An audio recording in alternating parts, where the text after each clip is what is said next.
You can now get a 30-day trial to experience The Athletic for free. Visit the link in the description below to try it now. Tottenham have had problems on the right of their defence for a few years now. Kyle Walker was the long-term incumbent until being sold in 2017. Kieran Trippier was a more than capable alternative, but he too departed 2 years later. And while Serge Aurier has been first choice by default in the years since, his game has always been blighted by rashness and impulsive tackling. An improvement has been needed for some time, and another summer mustn't be allowed to pass without investment.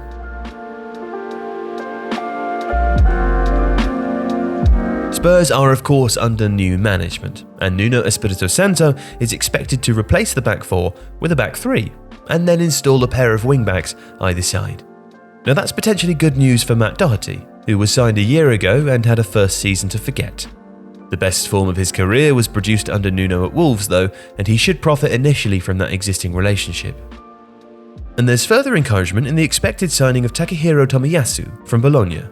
New Managing Director of Football, Fabio Paratici, has returned to Italy to make his first addition to the squad, and the Japanese international, who typically played as either a centre or right back, would suit playing on the right side of that new back three. Tomiyasu is physical and quick, but he's too defensively orientated to be a wing back.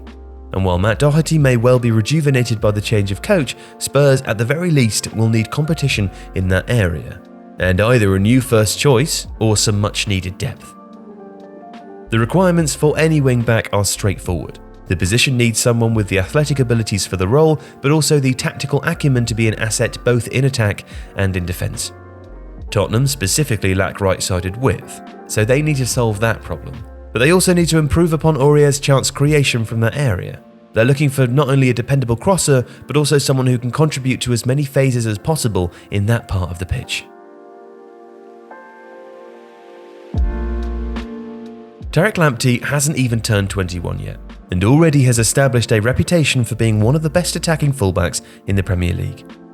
He's English, and that would suit Spurs' homegrown quota, but he would be expensive, and that would suit them less. Still, he would be a very exciting signing.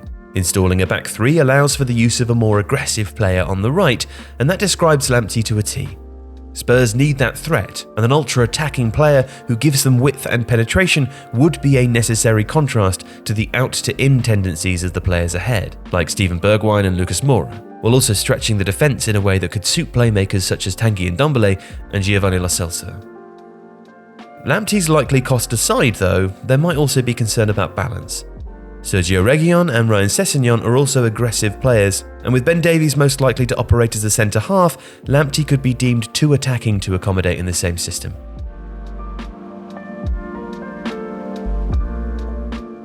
So if that's the case, Stefan Lainer would make a good compromise. Lainer will turn 29 before the new season begins, making him more of a short-term option, but his defensive abilities would help make a problem area much more secure. That's not to say that Lainer provides no attacking value, because he's an excellent passer who advances and uses the ball well, and as the recent European Championship showed, he's also capable of scoring goals.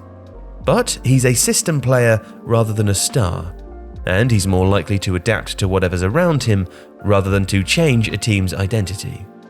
But whether or not it makes sense to have two players of a similar age in the same position is questionable too, when Tottenham should really be thinking about long-term succession.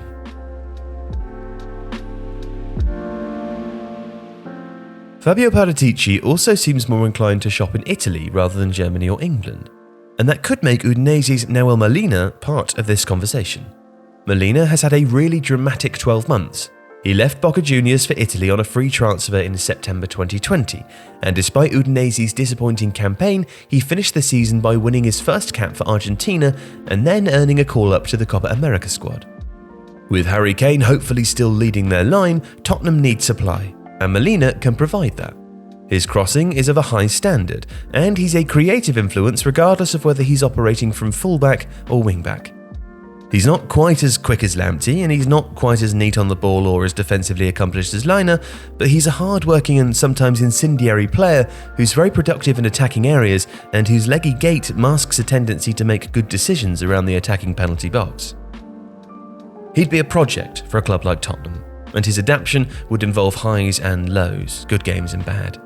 but Udinese could surely be tempted to turn a quick profit, and he would likely be available for a squad player's fee. If you like this video, please consider subscribing to the channel. The Athletic is home to some of the world's best sports journalists, including David Ornstein, Daniel Taylor, Ollie Kay, Amy Lawrence and Rafa Honigstein. There are journalists dedicated to each Premier League team, so every fan gets the coverage they deserve, not just the big clubs. And you can try it for free now for 30 days. See the link in the description.